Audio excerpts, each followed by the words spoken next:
রাজ্য জুড়ে কালী বন্দনা আলোর উৎসব আর আলোর উৎসবে বিভিন্ন জেলার ছবিটা দেখাবো আপনাদের। শুরুতেই বাঁকুড়াতে চলে যাব। বাঁকুড়ার রাজারবাগান কালী পুজো। এই কালী পুজো স্বাধীনতার আগে থেকে শুরু হয়েছে।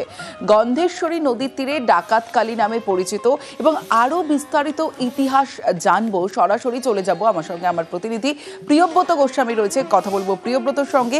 প্রিয়ব্রত, বাঁকুড়ার রাজারবাগান কালী পুজো, যে কালী পুজো শুরু হয়েছে স্বাধীনতারও আগে, একটু ইতিহাসটা জানতে চাইবো।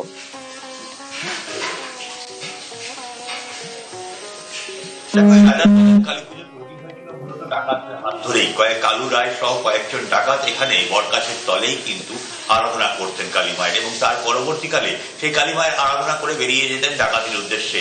পরবর্তীকালে ডাকাতের করা যে অর্থ বা সামগ্রী তাই কিন্তু বিলিয়ে দিতেন গরিব মানুষের মধ্যে। এই থেকেই এই ডাকাত কালীর আরাধনা শুরু হয়, কিন্তু পরবর্তীকালে কয়েকজন ব্যবসায়ী এই ডাকাত কালী মূর্তির বড় করে মন্দির করা হয় এবং পরকালে পর্ণকুটিরে যে ডাকাত কালী তৈরি হয়েছিল, পরবর্তীকালে সেই মন্দির এবং পরবর্তীকালে জাগ্রত এই মন্দিরে প্রচুর মানুষজন আসতে শুরু করে। জঙ্গলের মাঝখানের এই মন্দির কিন্তু পরবর্তীকালে হয়ে ওঠে জাগ্রত কালী মন্দির, এবং সেখানেই এখনো আরাধনা চলছে একই নিয়মে। সেই দীপান্বিতা অমাবস্যার রীতিতে রাত ভোর যে তান্ত্রিক মতে পুজো, সেই মন্ত্র পুজো হয়েছে, এবং এখনো কিন্তু সকালবেলাতে প্রচুর ভক্ত ভিড় জমাচ্ছেন মন্দির চত্বরে, যেখানে এই মন্দির সেই গন্ধেশ্বরী নদীর পার্শ্ববর্তী এলাকায় জঙ্গলের মধ্যে কিভাবে এই মন্দির স্থাপন হলো, এটা কিন্তু মানুষের মুখে লোকমুখে পরিচিত।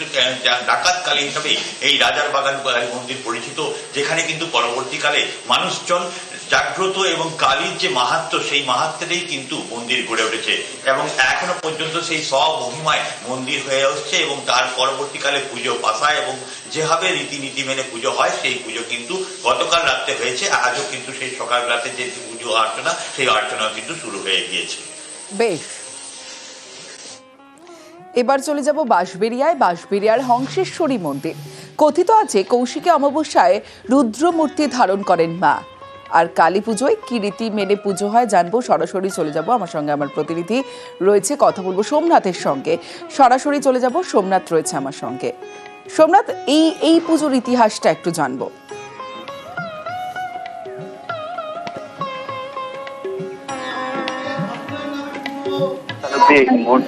মন্দির নির্মাণ করে, এবং এই মন্দিরে তোমাকে দেখানো চাইবো যে নিম কাঠের এই মূর্তি, এই যে পুরো একটি নিম কাঠের মূর্তি দিয়ে এই মূর্তি রয়েছে। এবং গতকাল থেকে যে অমাবস্যা পড়েছে, অমাবস্যার রীতি রেওয়াজ আমি জানার চেষ্টা করবো এখানে পুরোহিতের কাছ থেকে, যে কি রীতি রেওয়াজে পুজো হচ্ছে। আমাদের সম্প্রদায় মনে থাকেন বাৎসরিক কালী পুজো রাজবেশ করানো হয়, রাজবেশে পুজো করা হয়, এবং সেই রীতিনীতি মেনেই আজও পুজো চলছে, এবং সেই ছবি আমরা দেখছি, এবং এই পুজো ঘিরে মানুষের মধ্যেও একটা উৎসাহ রয়েছে।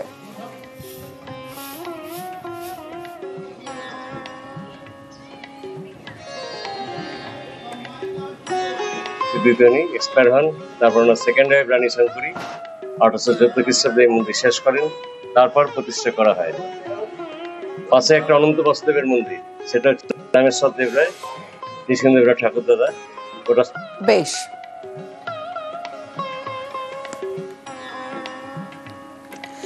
এবার ধূপগুড়ির দিকে নজর রাখবো। ধূপগুড়ির নেতাজি পাড়া কালচারাল ক্লাব, দেখাবো ছবিটা আপনাদের। 30 বছরে পড়লো এই বছর এই পুজো, অর্থাৎ ধূপগুড়ির নেতাজি পাড়া কালচারাল ক্লাব। আর এবছর তাদের থিম ভাবনায় তামিলনাড়ুর মীনাক্ষী মন্দির। আর এই তামিলনাড়ুর মীনাক্ষী মন্দির কতটা সাড়া পাচ্ছে তা কিন্তু ছবিটা দেখলেই বোঝা যায়, কারণ গতকাল থেকে কিন্তু প্রচুর মানুষ ভিড় জমিয়েছিলেন এই পুজো মণ্ডপে। কারণ তামিলনাড়ুর মীনাক্ষী মন্দির দেখতে কাউকে তামিলনাড়ু যেতে হবে না। যদি আপনি ধূপগুড়িতে চলে যান, ধূপগুড়ির নেতাজি পাড়া কালচারাল আর ক্লাব, আর সেই ক্লাব 30 বছরে তাদের এই বছরের ভাবনায় রেখেছে তামিলনাড়ুর মীনাক্ষী মন্দির। সরাসরি চলে যাব, আমার সঙ্গে রকি চৌধুরী রয়েছে। রকি, মীনাক্ষী মন্দির দেখার জন্য ভিড় কতটা চোখে পড়লো গতকাল রাতে, এবং এই মুহূর্তের ছবিটাও জানতে চাইবো।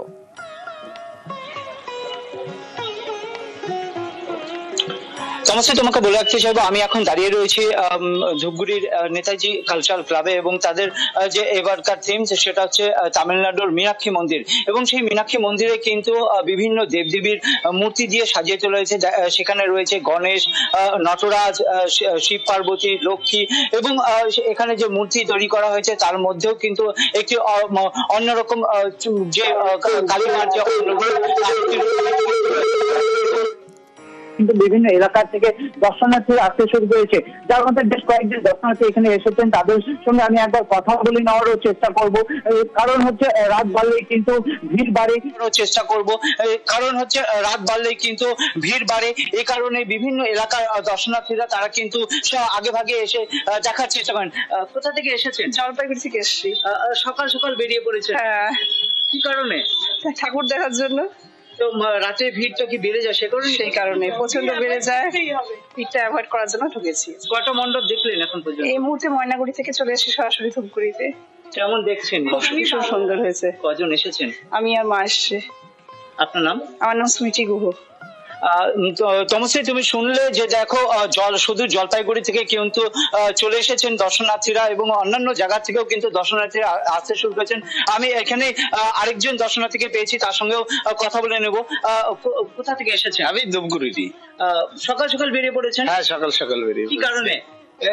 মন্দিরটা ভালো হয়েছে সেই জন্য বেরিয়ে পড়েছি। রাতের বেলা কি ভিড়টা বেশি? রাতের বেলা প্রচন্ড ভিড় হয়, এই কারণেই আগে ভাগে। হ্যাঁ, এই জন্য দিনের বেলায় চলে এসেছি। কেমন লাগলো? ভালো লাগলো, ভালো করেছি। তমশ্রী, তুমি শুনলে যে সকল দর্শনার্থীরা আসেন তারা যারা সকালে বেরিয়েছেন তাদের একটি মাত্র উদ্দেশ্য যাতে রাতের ভিড়টাকে এড়ানো যায়, এবং আর সেই ভিড় এড়ানোর জন্যই মানুষজন বেরিয়ে পড়েছেন সকাল সকাল এই মন্দির দর্শনের জন্য। মীনাক্ষী মন্দির তামিলনাড়ুর, আর সেই মীনাক্ষী মন্দির দেখতে সকাল বেলায় ধূপগুড়ি ময়নাগুড়ি থেকে মানুষজন এসেছেন। পূর্ব বর্ধমানের আউশগ্রাম, এখানে কালী পুজো শুরু করেছিল ডাকাতরা, তাই ধানকোড়া গ্রামে পুজোর সময় চলে লাঠি খেলা। পাণ্ডব গ্রামে আবার চুরির জিনিস দিয়ে পুজো করা হয়।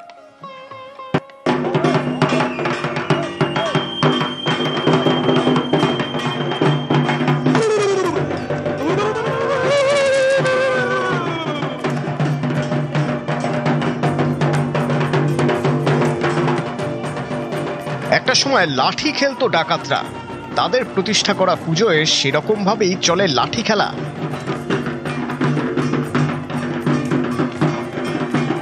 পূর্ব বর্ধমানের আউশগ্রামের ধনকোড়া এলাকা একসময় ছিল ঘন জঙ্গলে ঘেরা, গা ঘেঁষে বয়ে গিয়েছে কুনুর নদী। এই নদীর পাশেই শ্মশান। আগে এই শ্মশানে কালী পুজো করতো ডাকাতরা, তারপর ডাকাতি করতে যেত।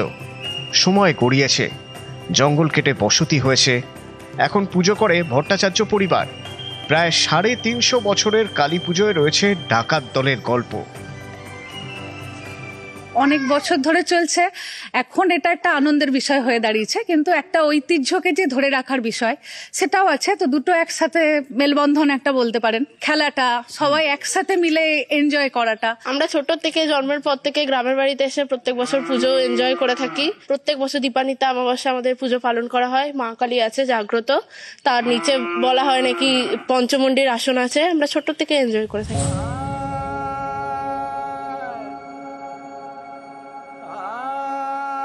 আউশগ্রামেই পাণ্ডুক, এখানে কালী পুজোর প্রতিষ্ঠা করে প্রহ্লাদ ডাকাত। জনশ্রুতি, একদিন কান্দির একটি মন্দিরে ডাকাতি করতে যায় প্রহ্লাদ ডাকাত। যাওয়ার সময় নাকি কালী তাকে কিশোরী রূপে দেখা দেন। ডাকাতি করে ফেরার পথে পাথরের কালী মূর্তি দেখতে পায় প্রহ্লাদ। সেই মূর্তি প্রতিষ্ঠা করে মেটে পাড়ায়। তারপর থেকে চলে আসছে পুজো। এখন ডাকাতির বদলে চুরির জিনিস দিয়ে পুজো করা হয়।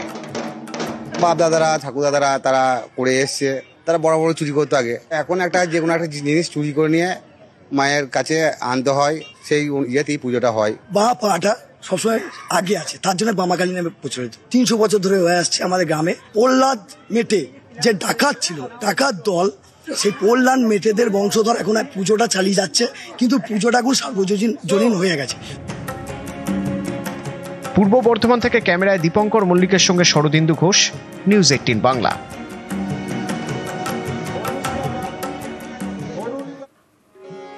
খ্যাপা সাধকের পুজো। নাম খ্যাপাকালী। এই পুজো ঘিরে কাটোয়া জমজমাট। কাটোয়ারি পাবনা কলোনি এবং আউশ গ্রামের পুজোয় ডাকাত দলের গল্প।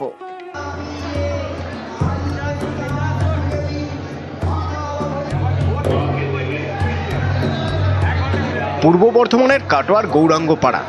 এখানকার খ্যাপাকালী পুজো 100 বছরের বেশি পুরনো। জনশ্রুতি রয়েছে, কাটোয়ায় থাকতেন এক খ্যাপা সাধক, তিনি এই কালী পুজো শুরু করেন, তাই নাম খ্যাপাকালী। প্রায় 22 ফুটের প্রতিমা, 3 কেজি সোনা আর প্রায় 6 কেজি রূপোর গয়নায় সাজানো, সোনার মুকুট এবং হাড়ে চমক। এই পুজোয় ভিড় করেন ভিন রাজ্যের পুণ্যার্থীরাও। মায়ের কাছে না এলে আমাদের মন ঠান্ডা হয় না, মায়ের কাছে এসে তবে আমাদের একটা বছরটা আমাদের হয়, মানে এখান থেকে শুরু হয়। মা ভীষণ জাগ্রত, সবারই মনস্কামনা পূর্ণ করে।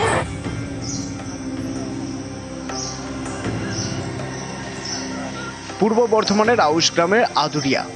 এখানকার শালকো কালী পুজোয় ডাকাতদের ইতিহাস।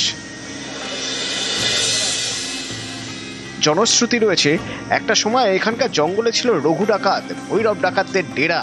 কালীকে পুজো করে ডাকাতি করতে যেত, কালী পুজো করে ডাকাতি করতে যেত তারা। শাল গাছের মাঝে পুজোর আয়োজন, তাই নাম শালকো। এখন মণ্ডপ সাজানো হয় শাল পাতা দিয়ে। আমাদের এই গোপভূমের যে সমস্ত কালীগুলো রয়েছে তাদের অনেকগুলো রূপ। কালীর প্রকারভেদ দেখি, কালের অধিষ্ঠাত্রী দেবী কালী, তো কালীর 8টা ভাগ। সেই 8টা কালীর মধ্যে এটা হচ্ছে শ্মশান কালী, কারণ এর মায়ের গায়ের রং হচ্ছে কালো, মায়ের হাতে নরমুণ্ড আছে এবং একদিনই মূর্তি তৈরি হয় এবং শালপাতা জঙ্গলে আনা হয়। রাত 2টোর পর ঘট আসে, মানে 12টার পর ঘট আসে। এগুলো সবই কিন্তু ডাকাতি কালী সিরিজ এবং শ্মশান কালীর ক্ষেত্রে যায়। কাটোয়া পুরসভা এলাকার পাবনা কলোনি। এখানে নিম গাছকে কালী রূপে পুজো করা হয়। একসময় ঝোপের মধ্যে পুজো হতো, তাই নাম ছুপো মা। প্রায় 250 বছর আগে এই এলাকা ছিল ঝোপ জঙ্গলে ভরা। এখানেই একটি নিম গাছের নিচে কালী পুজো করত ডাকাতরা। তারপর ডাকাতি করতে যেত। পরে ঝোপ জঙ্গল কেটে বসতি গড়ে ওঠে। তখনই নিম গাছের নিচে পাথরের মূর্তি পাওয়া যায়। পরে সেই মূর্তি উধাও হয়ে যায়। তখন থেকে নিম গাছকে কালী রূপে পুজো করা হয়। তখনকার দিনে ইংরেজদের ভয়ে কোনো মন্দির স্থাপন তারা করতে পারেননি। আস্তে আস্তে ঘনবসতি বেড়েছে, লোকজন বেড়েছে, আস্তে আস্তে মন্দির তৈরি হয়েছে, মায়ের কাছে ভক্তবৃন্দরা এসছে, তাদের মনোবাসনা পূর্ণ হয়েছে। মানে গাছই এখানে দেবতা। নিউজ 18 বাংলা।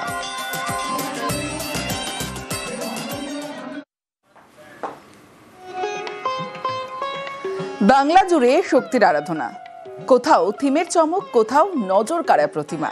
নিউজ 18 বাংলার বিশেষ সম্মান।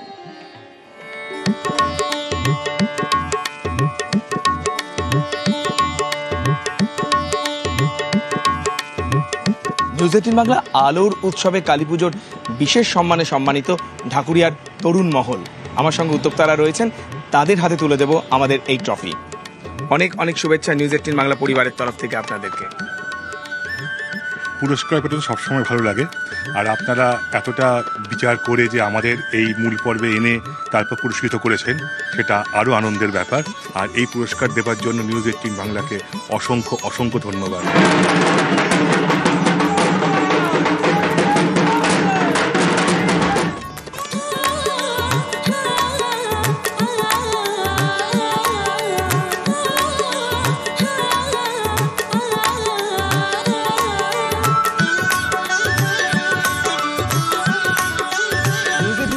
আলোর উৎসব কালী পুজোর বিশেষ সম্মানে সম্মানিত তাও দমদম মিত্র সংঘ।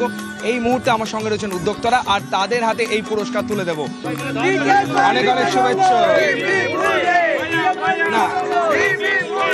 প্রত্যেকবারের ন্যায় প্রত্যেকবারই বড় পুজো করে থাকি। এবার আমাদের পুজো শ্যামা পুজো 78তম বর্ষে পদার্পণ করেছে।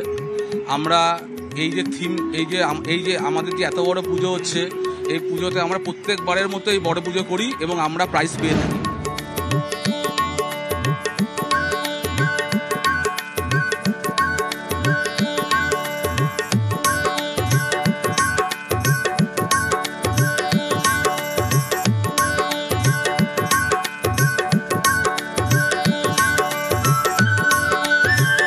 দমদম ল্যান্ড ডেভেলপমেন্ট অধিবাসী বৃন্দ তাদের বিশেষ ভাবনা এবছর কালী পুজোয় ভুল ভুলাইয়া, আর সেই ভাবনার জোরে কিন্তু তারা জিতে নিয়েছে নিউজ 18 বাংলার তরফ থেকে কালী পুজোর বিশেষ সম্মান।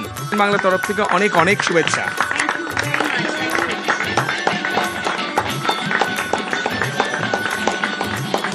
ভীষণ ভালো লাগছে, মানে এটা আনএক্সপেক্টেড তো, যার জন্য আপনাদের ভাবনায় আমরা আসতে পেরেছি, এটা সত্যি খুব ভালো লাগছে।